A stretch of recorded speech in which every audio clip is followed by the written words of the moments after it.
Siapa dari kita yang tahu fakta unik lebah? Serangga penghasil madu ini ternyata punya fakta unik yang jarang kita ketahui.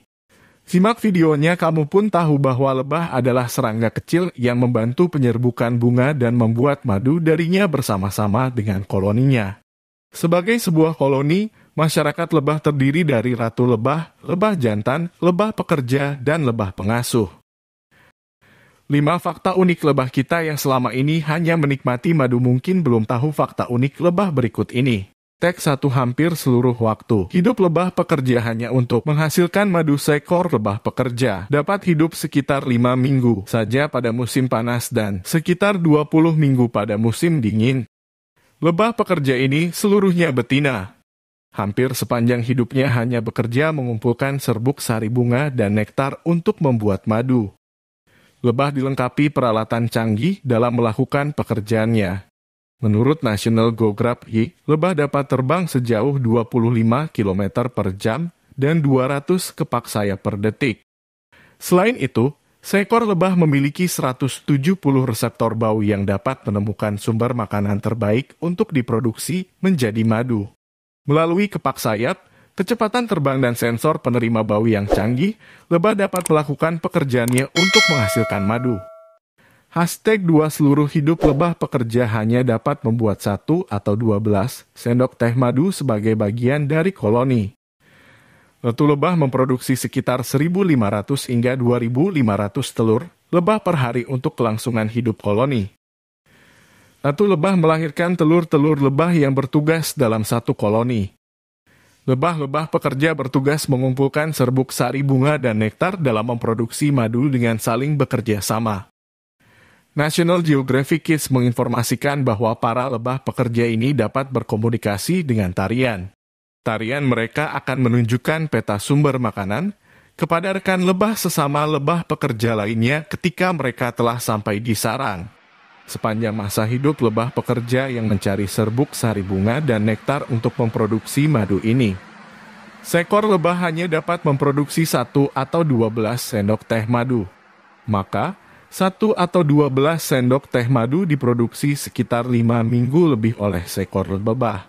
Bayangkan 1 sendok teh madu yang kita konsumsi itu dibuat oleh sekitar 12 lebah pekerja yang hilir mudik sarang dan sumber makanan. Mengolahnya menjadi madu selama lebih dari 5 minggu. Sesendok teh madu ini bahkan dapat menyehatkan tubuh kita untuk sepanjang hari. #3 Kontribusi kecilnya bagi koloni. Bukan untuk si lebah pekerja itu sendiri, selama musim panas para lebah bekerja hilir mudik mencari serbuk sari bunga dan nektar, menyimpan dan memproduksi madu 2 hingga 3 kali lebih banyak dari kebutuhan konsumsi mereka. Kerja keras lebah dalam mengumpulkan serbuk sari bunga bersama lebah lainnya dilakukan untuk kebutuhan makanan koloni. Memproduksi madu royal jelly serta cadangan makanan koloni selama musim dingin. Pada musim dingin, lebah jantan bahkan dikeluarkan dari sarang agar satu koloni dapat bertahan hidup. 4 Pekerjaan lebah saat ini dapat dirasakan generasi lebah selanjutnya. Demi kelangsungan hidup koloni selain sebagai suplai makanan di musim dingin, para lebah pekerja ini bahkan memproduksi madu yang dapat mereka berikan untuk generasi mereka selanjutnya.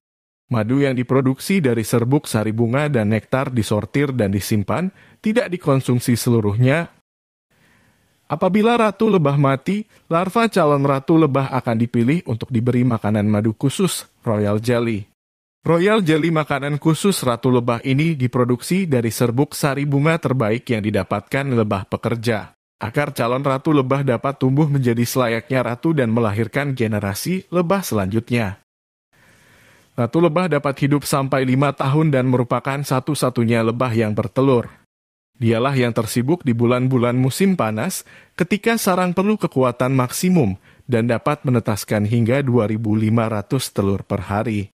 Selama musim dingin, lebah madu memakan madu mereka yang dikumpulkan selama bulan-bulan hangat. Mereka membentuk sebuah klaster yang ketat dalam sarang mereka untuk menjaga ratu dan diri mereka sendiri tetap hangat. #5 senyawa kimia non-nicotinoids, pengganggu lebah pekerja dan kelangsungan. Hidup koloni lebah telah sejak sekitar 15 tahun lebih. Kehidupan koloni lebah mengalami penurunan yang amat drastis. Penelitian telah dilakukan untuk mencari tahu apa yang menyebabkan terjadinya colony collapse disorder, CCD, pada lebah. CCD merupakan fenomena koloni lebah di dunia yang mengalami penurunan drastis. Kepingbackyardbirds.com mencatat pernyataan Soil Association bahwa non-nicotinoids telah berpengaruh terhadap CCD. Non-nicotinoids bekerja seperti halnya insektisida dengan memblok jalan neural spesifik dalam sistem pusat gugupan serangga.